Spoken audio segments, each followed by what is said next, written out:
نحمده ونصلي على رسوله الكريم اما بعد فاعوذ بالله من الشيطان الرجيم بسم الله الرحمن الرحيم رب اشرح لي صدري ويسر لي امري واحلل عقدة من لساني يفقهوا قولي هو الذي خلقكم من نفس واحدة وہ اللہ وہ ذات ہے جس نے تم کو ایک جان سے پیدا کیا، من نفس واحدۃ، اور یہ نفس واحدہ کون ہے؟ حضرت آدم علیہ السلام، جن کو ابو البشر کہا جاتا ہے۔ ابو البشر یعنی تمام بشر کے یا انسانوں کے باپ۔ یہ مضمون قرآن پاک میں کئی بار بیان ہوا ہے کہ ہمیں ایک جان سے پیدا کیا گیا۔ سورۃ النساء کے شروع میں بھی اسی سے ملتی جلتی آیت آئی ہے، وَجَعَلَ مِنْهَا زَوْجَهَا، اور اسی ایک جان سے یا اسی نفس واحدہ سے اس کا جوڑا بنایا۔ زوج سے مراد یہاں کون ہے؟ حضرت حوا علیہ السلام۔ حضرت آدم کو مرد کی شکل میں پیدا کیا اور حضرت حوا کو عورت کی شکل میں۔ دونوں انسان ہیں لیکن دونوں کو مختلف طرح سے پیدا کیا، ایک دوسرے کا جوڑ بنایا۔ ایسا کیوں کیا؟ وہ چاہتا تو ایک ہی طرح کا پیدا کر دیتا سب کو، لیکن یہ بھی اس کی قدرت کی نشانیوں میں سے ایک نشانی ہے۔ یہاں اس کی وجہ یہ بتائی جا رہی ہے کہ لیسکن الیہا، تاکہ وہ سکون پائے اس کی طرف یا اس کے آس پاس یا اس کے قریب۔ اور پھر خاص طور پر یہ کہ منہا کی جو ضمیر ہے کہ اس میں سے، یعنی انسان کا جوڑا انسان میں سے پیدا کیا۔ اگر انسان کا جوڑا کسی دوسری مخلوق سے ہوتا تو وہ اس کے لیے باعث سکون نہ ہوتا۔ سورۃ الروم کی آیت نمبر 21 میں بھی یہ مضمون بیان ہوا ہے۔ اللہ تعالیٰ فرماتے ہیں، وَمِنْ آيَاتِهِ أَنْ خَلَقَ لَكُم مِّنْ أَنفُسِكُمْ أَزْوَاجًا لِتَسْكُنُوا إِلَيْهَا وَجَعَلَ بَيْنَكُم مَّوَدَّةً وَرَحْمَةً، اور اس کی نشانیوں میں سے ہے کہ اس نے تمہارے لیے تمہارے نفسوں سے یعنی انسانوں میں سے جوڑے پیدا کیے۔ کیوں؟ لِتَسْكُنُوا إِلَيْهَا، تاکہ تم ان کے پاس سکون پاؤ۔ وَجَعَلَ بَيْنَكُم مَّوَدَّةً وَرَحْمَةً، اور اس نے تمہارے درمیان محبت اور رحمت اور شفقت پیدا کر دی یا تمہارے دلوں میں ڈال دی۔ یعنی محض جوڑا ہی نہیں بنایا، اس جوڑے کے بیچ میں ایک دوسرے کے لیے اٹریکشن رکھی، محبت رکھی، سکون رکھا، اور یہ قدرت کی بڑی نشانیوں میں سے ایک نشانی۔ آپ دیکھیے کہ انسان پتھر کی طرح یا کسی مادی چیز کی طرح نہیں ہے۔ اب مثلا 2 کارڈز ہیں، ٹھیک ہے، 2 کو بھی آپ کیا کہتے ہیں؟ 2 کوئی بھی چیزیں باہم کیا کہلاتی ہیں؟ پیئر کہلاتی ہیں، جوڑا کہلاتی ہیں۔ لیکن اس جوڑے کے اندر کوئی آپس کی شفقت، محبت، کسی قسم کا کوئی تعلق، کوئی احساسات، کوئی جذبات ہے؟ کوئی چیز نہیں۔ لیکن جوڑا تو یہ بھی ہے۔ تو انسان کے درمیان، انسان کے لیے یہ جو محبت ڈال دی، یہ جو جذبات ڈال دیے، ایک حیرت انگیز چیز ہے۔ یہ اللہ کی قدرت کی نشانیوں میں سے ہے۔ یہ اللہ کی معرفت کا ذریعہ ہے، اس کو پہچاننے کا ذریعہ اور سبب ہے۔ یہ سب کچھ آٹومیٹیکلی خود بخود بائی چانس نہیں ہو گیا۔ اس آیت سے ایک بات اور بھی پتہ چل رہی ہے کہ ازدواجی زندگی کے جتنے بھی حقوق و فرائض ہیں، دونوں کی ذمہ داریاں ہیں، اور دونوں کو ایک خاص ڈسپلن میں جو پابند کیا گیا ہے، ان سب کا بھی مقصد کیا ہے دراصل؟ کہ ایک پرسکون زندگی وجود میں آئے۔ یعنی اللہ تعالیٰ نے ہمیں یہاں حیوانوں کی طرح نہیں چھوڑ دیا کہ محض وقتی جذبات کی تسکین کی جائے، بلکہ اس رشتے کو جو قائم کیا تو مضبوط بنیادوں پر اور عقل سمجھ دے کر اس کے جو مقاصد بیان کیے گئے وہ کیا ہے کہ انسان اس کرۂ ارض پر ایک پرسکون زندگی بسر کرے. پھر اگلی نشانی کیا کہ دونوں کو ایک دوسرے کا اتنا بہترین میچ بنایا کہ ان دونوں سے آگے نسل انسانی چلائی. مثلاً پھر وہی کارڈ کی مثال دوں گی کہ کارڈ کے جوڑے سے تو کوئی نسل نہیں چلتی. وہ چاہتا تو ہمیں بھی ایسے ہی کاغذ یا پتھر کی طرح بنا دیتا، لیکن انسانوں سے کس طرح انسان بنائے، یہ بھی ایک حیرت انگیز بات ہے. فلما، تو جب، تغشاہا، اس نے ڈھانپ لیا اس کو، یعنی مرد نے عورت کو، حملت، اس نے بوجھ اٹھا لیا، حملن، بوجھ، خفیفن، ہلکا سا، یعنی اشارہ ہے اس بات کی طرف کہ جب ایک عورت حاملہ ہوتی ہے تو ابتدا میں حمل بہت ہلکا ہوتا ہے، کیونکہ وہ نطفے سے علقہ، علقہ سے مضغہ تک ایک وقت لگتا ہے. اس سارے پروسیس میں اس دوران وہ سب کچھ بہت ہلکا ہوتا ہے. فمرت بھی، پھر وہ چلی ساتھ اس کے، یعنی اس کے ساتھ چلتی پھرتی رہی، سارے کام کاج کرتی رہی. یہ بھی آپ دیکھیں کہ کتنی حیرت انگیز بات ہے کہ ایک عورت کے پیٹ میں اس کے وجود سے الگ ایک نئی چیز آئے اور پھر اس کا وجود اس کو قبول کر لے اور اسے سنبھال لے، اور پھر اس کے ساتھ ساتھ وہ چلے پھرے، کھائے پیے، اٹھے بیٹھے، سوئے جاگے، سب کام کاج کرے، اور وہ حمل جو ہے وہ اپنے طریقے پر بڑھتا رہے. بچے کو اس سے کوئی فرق نہیں پڑتا کہ ماں سیدھی لیٹی ہے یا سائیڈ پر لیٹی ہے یا سیدھی کھڑی ہے یا رکوع کی حالت میں ہے یا سجدے کی حالت میں ہے. ماں کی ساری پوزیشنز کے بدلنے کے باوجود بچے کی گروتھ ہوتی چلی جاتی ہے. کیا یہ اللہ کی ایک نشانی نہیں؟ فلما اثقلت، پھر ایک وقت آتا ہے کہ وہ بوجھل ہو جاتی. پھر جب وہ بوجھل ہو گئی تو جو ہی بوجھل ہوتی ہے حمل ظاہر ہو جاتا ہے. پہلے تو پتہ بھی نہیں چلتا، خود اس کو خبر نہ تھی کہ اس کے جسم میں کیا تبدیلی ہو چکی. پھر جب بچے نے اندر حرکت کرنا شروع کی اور انہیں احساس ہوا کہ اب ایک نئی جان وجود میں آ گئی ہے، تو دونوں کو کچھ اندیشے لاحق ہوئے، فکر اور پریشانی ہوئی کہ معلوم نہیں یہ بچہ کیسا ہوگا. لہذا دعوا اللہ، دونوں دعائیں کرنے لگے، یعنی ماں اور باپ دونوں ہی اللہ کی طرف رجوع کرنے لگے. ربہما، جو ان دونوں کا رب ہے. کیا دعائیں؟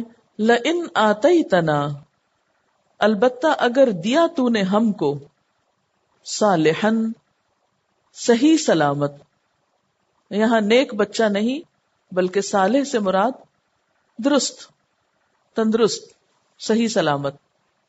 کیونکہ اس حالت میں ماں باپ میں سے ہر ایک کو، اور یہ قدرتی سی بات ہے، ہر کپل کو یا ہر ماں کو یہ فکر ضرور گزرتی ہے کہ پتہ نہیں کیسا بچہ پیدا ہوگا، لڑکی ہوگی، لڑکا ہوگا، اس کے ہاتھ پاؤں کیسے ہوں گے، اس کے عضو صحیح سلامت ہوں گے یا نہیں ہوں گے. یہ خوف اور اندیشہ ہر جوڑے کے اندر پایا جاتا ہے. اسی چیز کے لیے وہ فکر مند ہوتا ہے. لئن آتیتنا صالحا، اگر تو نے ہمیں صحیح بچہ دے دیا تو ہم کیا کریں گے؟ لنکونن من الشاکرین، تو ہم ضرور شکر گزاروں میں سے ہو جائیں گے، ضرور تیرا شکر ادا کریں گے. اب کیا ہوتا ہے؟ فلما آتاہما صالحا، پھر جب اس نے ان دونوں کو صحیح سلامت بچہ دے دیا، عطا کر دیا تو انہوں نے کیا کیا؟ جعلا، دونوں نے بنا لیے، لہو، اس کے لیے، کس کے لیے؟ اللہ تعالی کے لیے۔ کیا بنا لیے؟ شرکاء، شریک اور معبود، فیما، اس میں جو، آتاہما، اس نے عطا کیا تھا ان دونوں کو، یعنی اس بچے کے دینے کے معاملے میں وہ شرک کرنے لگے۔ پہلے ساری توقعات اور امیدیں اللہ تعالی سے وابستہ تھیں، خالق حقیقی سے وابستہ تھیں۔ اب جب نعمت مل گئی تو اب ان کا دھیان بٹ گیا، اصل خالق کو بھول گئے۔ کیا کرنے لگے؟ شرک کرنے لگے۔ کیسے؟ کسی نے اعتقاداً شرک کیا، یعنی ان کے اعتقاد میں یا عقیدے میں یا ذہن میں یہ بات تھی کہ یہ اولاد فلاں نے دی ہے، کسی زندہ یا مردہ نے۔ بعض نے عملی شرک شروع کر دیا کہ بچے کی پیدائش پر صدقہ خیرات اللہ کے نام پر کرنے کی بجائے غیر اللہ کے نام پر نظر و نیاز کرنے لگے، یا بچے کو کسی خاص جگہ پہ لے جا کے ماتھا ٹکایا، یا بعض اوقات کیا کرتے ہیں کہ ان کے سارے سر کے بال منڈا دیتے ہیں، ایک مخصوص حصہ بالوں کی لٹ کا چھوڑ دیا جاتا ہے، اور جب بچہ بڑا ہوتا ہے وہ لٹ کافی لمبی ہو جاتی ہے تو پھر کسی خاص دربار پر لے جا کر کسی بزرگ کے نام پر چڑھاوا چڑھاتے ہیں اور ان بالوں کو بھی کاٹتے ہیں۔ تو یہ عملی طور پر انہوں نے شرک کیا۔ یا پھر شرک کی ایک اور قسم کیا کرتے ہیں کہ بچہ تو اللہ تعالیٰ دیتا ہے لیکن اس کا نام شرکیہ رکھ دیتے ہیں۔ کیا نام رکھتے ہیں؟ مثال کے طور پر امام بخش۔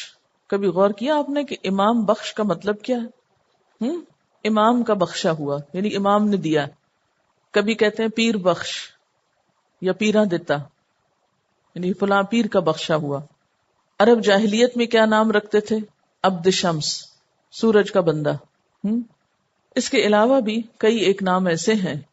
تو بسا اوقات اس طرح کا شرک کرتے ہیں، یعنی پھر بھول جاتے ہیں کہ یہ اصل کمال کس کا تھا، یہ دین کس کی تھی، عطا کس کی تھی، بخشش کس کی تھی، کس نے اس حقیر سے کیڑے کو ایک مکمل انسان بنایا۔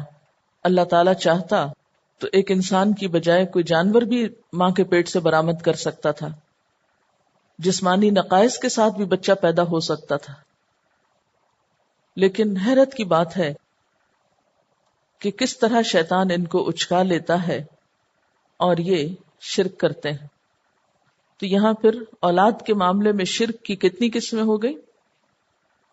عقیدے میں شرک کہ یہ سوچ رکھنا کہ فلاں بزرگ نے یہ بچہ دیا ہے، اور شاید میں نے پہلے بھی آپ کو بتایا تھا کہ یہ بات میں نے اپنے کانوں سے سنی ہے ایک خاتون کے منہ سے کہ یہ میرا بچہ فلاں پیر صاحب کی دین ہے۔ بعض اوقات عملی شرک کرتے ہیں کہ بچہ پیدا ہونے کے بعد شکرانہ اللہ کے نام پر صدقے کی شکل میں دینے کی بجائے کسی پیر یا بزرگ یا جاہلیت میں بتوں کے نام پہ دیتے تھے۔ اور تیسری شکل کیا؟ ناموں میں شرک کرتے ہیں۔ اس ساری حرکت کو دیکھ کر اللہ تعالیٰ کیا فرماتے ہیں؟ فَتَعَالَ اللَّهُ عَمَّا يُشْرِكُونَ، اللہ تو بہت بلند ہے ان سب باتوں سے جو وہ شرک کر رہے ہیں، ان کے سب شریکوں سے اللہ بے نیاز ہے، بہت عالی مقام ہے، بے حد بلند ہے۔ پھر سوال فرماتے ہیں اَيُشْرِكُونَ مَا لَا يَخْلُقُ شَيْئًا، کیا وہ شریک ٹھہراتے ہیں ان کو جو کچھ بھی پیدا نہیں کرتے؟ مَا لَا يَخْلُقُ شَيْئًا، یعنی بچہ تو خدا نے تخلیق کیا تھا، انہوں نے سارا کمال کریڈٹ کسی اور کو دے دیا، اور جس کو دیا ذرا سوچیں انہوں نے اور کیا بنایا ہے، وہ کیا بنا سکتے ہیں، وہ کس چیز کو پیدا کرنے پہ قادر ہیں۔ خواہ وہ بتوں کا نام لیتے ہیں یا سورج کا لیتے ہیں یا کسی انسان کا لیتے ہیں کہ وہ دینے والا ہے، تو کبھی سوچے تو انہوں نے اور کیا بنایا۔ سورج نے آج تک کیا کچھ بنایا، کیا تخلیق کیا ہے؟ زمین بنائی یا آسمان بنایا، اور اگر اس نے کچھ بنایا ہوتا تو خود بیچارہ کیوں گھومتا ہی چلا جاتا ایک خاص سرکل میں، کہیں رک کیوں نہ جاتا، غروب کیوں ہوتا؟ اسی طرح انسان بھی اگر کچھ پیدا کر سکتے، کچھ دینے پہ قادر ہوتے، تو پھر دنیا میں کوئی بھی محروم نہ ہوتا، ہر شخص کسی نہ کسی انسان کا سہارا لے کے اولاد پیدا کر لیتا، پھر ابھی تک دنیا میں بے شمار لوگ بے اولاد کیوں باقی ہیں؟ پھر یہ کہ انہوں نے اور کیا بنایا ہے، کس چیز کو تخلیق کیا ہے؟ کچھ بھی تو کرنے والے نہیں، اور اگر وہ کچھ کر سکتے ہوتے، اگر وہ زندگی دینے پہ قادر ہوتے تو خود غروب کیوں ہوتے، خود فوت کیوں ہوتے؟ جیسے سورج غروب ہو کے آپ کی نگاہوں سے اوجھل ہو جاتا ہے نا، تو اسی طرح انسان بھی فوت ہو کر زمین میں اتر جاتے ہیں، غروب ہو جاتے ہیں زندگی کے سٹیج سے۔ وَهُمْ يُخْلَقُونَ، اور وہ پیدا کیے جاتے ہیں، وہ بنانا تو درکنار خود بنائے جاتے ہیں۔ وَلَا يَسْتَطِيعُونَ لَهُمْ نَصْرًا، اور وہ ان کے لیے کسی مدد پر قدرت نہیں رکھتے، یعنی نہ پیدا کرتے ہیں، نہ وہ ان کی مدد کر سکتے ہیں، وَلَا أَنفُسَهُمْ يَنصُرُونَ، اور نہ ہی وہ اپنے آپ کی مدد کر سکتے ہیں، اتنے کمزور ہیں۔ اور ان کا حال یہ ہے کہ وَإِن تَدْعُوهُمْ، اور اگر تم ان کو پکارو، کس لیے پکارو؟ إِلَى الْهُدَى، ہدایت کی طرف، لَا يَتَّبِعُوكُمْ، وہ نہیں پیروی کریں گے تمہاری، یعنی تمہاری پکار کا کوئی جواب نہیں دیں گے۔ اگر ہم سے مراد معبود ہوں تو معبود کا پہلا کام کیا ہوتا ہے؟ عابد کو ہدایت دے، عابد کو عبادت کے طریقے سکھائے، لیکن یہاں تو حال یہ ہے کہ کچھ سنتے ہی نہیں، ہدایت کیا دیں گے تم کو؟ اور دوسرا معنی کیا ہو سکتا ہے کہ ہم سے مراد عابد ہیں، یعنی یا تو ہم سے مراد معبود ہیں، بت ہیں، یا ہم سے مراد عابد ہیں۔ اگر معبود معنی لیا جائے تو مراد یہ کہ وہ تو کچھ کرنے کے قابل نہیں، سننے کے قابل نہیں، وہ تو کسی کو ہدایت دے ہی نہیں سکتے، راہ دکھائی نہیں سکتے۔ اور اگر عابد لیا جائے تو مراد کیا ہے کہ یہ اپنے معبودوں کی عقیدت میں اتنے اندھے ہو چکے ہیں کہ اگر تم ان کو صحیح رستے کی طرف بلاؤ بھی، لا یتبعوکم، وہ تمہاری بات سنیں گے ہی نہیں، تمہارے کہنے پہ چلیں گے ہی نہیں۔ سواء علیکم، برابر ہے تم پر، ادعوتموہم، خواہ تم ان کو پکارو، ام انتم صامتون، یا تم چپ رہو۔ ان کو پکارنا یا نہ پکارنا، خاموش رہنا، دونوں ہی برابر ہیں۔ تو یہاں سے کیا پتہ چلتا ہے کہ جھوٹے معبودوں کی کمزوریاں کیا ہیں؟ نمبر 1، کچھ پیدا نہیں کر سکتے۔ نمبر 2، خود پیدا کیے جاتے ہیں، مخلوق ہیں۔ نمبر 3، کسی کی مدد نہیں کر سکتے۔ نمبر 4، اپنی مدد بھی نہیں کر سکتے۔ نمبر 5، کسی کی پکار پر کچھ سنتے نہیں، کوئی ایکشن نہیں لے سکتے۔ تو جو سن ہی نہ سکتا ہو، کچھ بنا ہی نہ سکتا ہو، مدد ہی نہ کر سکتا ہو، پھر وہ معبود کیسے ہو گیا؟ خالق کیسے ہو گیا؟ کیونکہ خالق یعنی معبود کے لیے تو شرط ہے۔ کیا شرط ہے؟ کہ وہ نمبر 1 خالق ہو، پیدا کر سکتا ہو، نمبر 2 سن سکتا ہو، مدد کر سکتا ہو، حاجت روائی کر سکتا ہو۔ یہ تو اس میں سے کچھ بھی نہیں کر سکتا۔ مثلا آپ اللہ تعالیٰ کی عبادت کرتے ہیں، کیوں کرتے ہیں؟ اس لیے کہ اس نے ہمیں بنایا ہے کہ وہ ہماری مدد کرتا ہے، ہماری مشکلات آسان کرتا ہے۔ نمبر 3 یہ کہ اس نے ہمیں ہدایت دی، زندگی گزارنے کا راستہ دیا ہے۔ ہمارا دعویٰ ہے نا کہ قرآن اللہ کی طرف سے ہے، کتاب ہدایت۔ کیا لات، عزا، منات نے بھی کوئی کتاب بھیجی؟ کوئی بھیجی تھی مشرکین عرب کے لیے کوئی ہدایت اور رہنمائی کی کتاب؟ کوئی راہ دکھائی ہو، کوئی پیغمبر بھیجا انہوں نے؟ کچھ بھی نہیں کیا۔ یہ تو معبود کے فرائض میں سے ہے، یہ تو رب کی ذمہ داریوں میں سے ہے کہ وہ اپنی مخلوق کو راہ دکھائے. بنا بیٹھے اب کریں کیا؟ یہ جیسے عام انسانوں میں سے جب کوئی مشین بناتا ہے تو وہی بتاتا ہے نا یہ مشین کیسے کام کرے گی، اسی کا فرض ہے وہ بتائے لوگوں کو مشین کیسے چلے گی. تو اب اگر ایک شخص مشین تو بنا لے، اس سے پوچھا جائے کیوں بنائی، وہ کہ یہ مجھے نہیں پتا کیوں بنائی ہے، اور یہ کیا کرے گی یہ بھی نہیں مجھے پتا یہ کیا کرے گی، اسے کیا کرنا چاہیے یہ بھی نہیں جانتا کیا کرنا چاہیے. تو یہ تو ایک مذاق کی بات ہے. تو اب جس نے ہمیں بنایا، اس نے ہمیں سکھایا، اس نے ہمیں ہدایت دی، رہنمائی کی، وہی سب کچھ بتائے گا. اور ان کے بتوں میں تو اس میں سے کوئی کوالٹی بھی نہیں ہے. ان کا تو حال یہ ہے کہ تم ان کے سر پہ چیخو چلاؤ، ان کو کچھ پتا نہیں، یا ان کے سامنے ان جیسے بت بن کے بیٹھ جاؤ، ان کو پھر بھی کوئی پرواہ نہیں، کوئی فکر نہیں، کوئی ان کو اثر نہیں. تو لوگوں تمہاری عقل کو کیا ہو گیا ہے؟ ایسے کمزور اور بے سہارا اور بیچارے لوگوں کو تم خدا بنا بیٹھے ہو. اب یہ ہے کہ سورت تو مکی ہے، اشارہ تو اہل مکہ کی حالت کی طرف ہے، لیکن اس کے بعد آج ہم اپنی حالت کو جب تک نہ دیکھیں تو پھر قرآن آج کے دور سے ریلیونٹ تو نہیں ہے نا. ہمارا جو دعویٰ ہے کہ قرآن ہر دور میں قابل عمل ہے یا کوئی نہیں؟ کیوں نہیں؟ اگر نہیں ہے تو ہونا چاہیے، اس لیے کہ قرآن رہتی دنیا تک کے لیے، قیامت تک کے لیے کتاب ہدایت ہے. اگر اس میں ہم آج کے دور کے لیے کوئی سبق نہیں پاتے یا ہماری زندگی میں اس سے کوئی رہنمائی نہیں ملتی تو پھر تو یہ دعویٰ درست نہیں. تو آج ہم کیا کرتے ہیں؟ اگر انہوں نے پتھر کے بت بنا رکھے تھے اور ان سے اپنی ساری امیدیں وابستہ کی ہوئی تھیں، ان کو اپنے نفع نقصان کا مالک سمجھتے تھے، تو آج ہم مسلمان ہوتے ہوئے کچھ کم نہیں، ان عقائد میں کچھ پیچھے نہیں.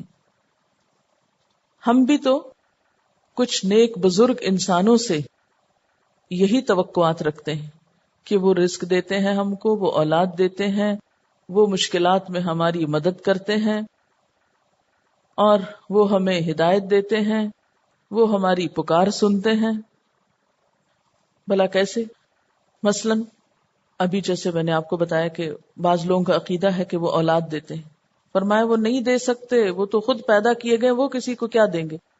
جو اپنے بننے کے لیے کسی کا محتاج ہو، غور کرو اس بات پہ، جو اپنی پیدائش، اپنے وجود کے لیے کسی اور کا محتاج ہو، جو ماں کے پیٹ سے برآمد ہوا ہو کمزوری کی حالت میں، وہ کچھ اور کیسے بنا سکتا ہے؟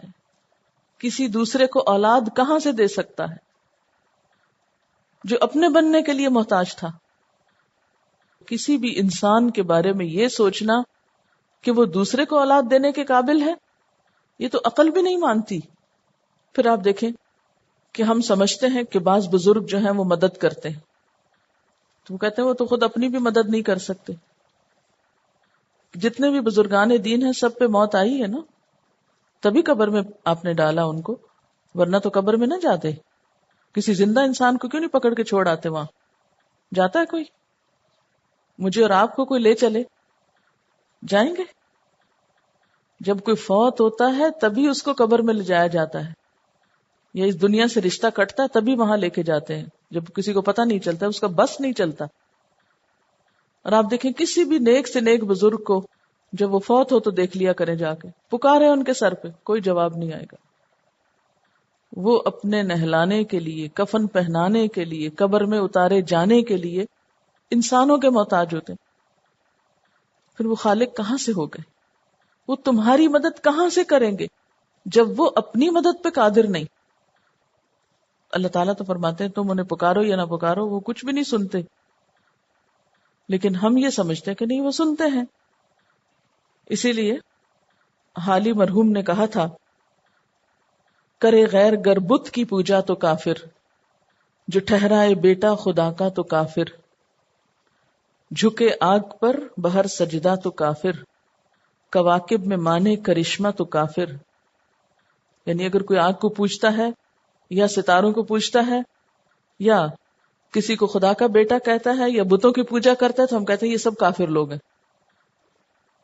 مگر مومنوں پہ کشادہ ہے راہیں، پرستش کریں شوق سے جس کی چاہیں، نبی کو جو چاہیں خدا کر دکھائیں، اماموں کا رتبہ نبی سے بڑھائیں، مزاروں پہ جا جا کے نظریں چڑھائیں، شہیدوں سے جا جا کے مانگیں دعائیں، نہ توحید میں کچھ خلل اس سے آئے، نہ توحید میں کچھ خلل اس سے آئے، نہ اسلام بگڑے نہ ایمان جائے.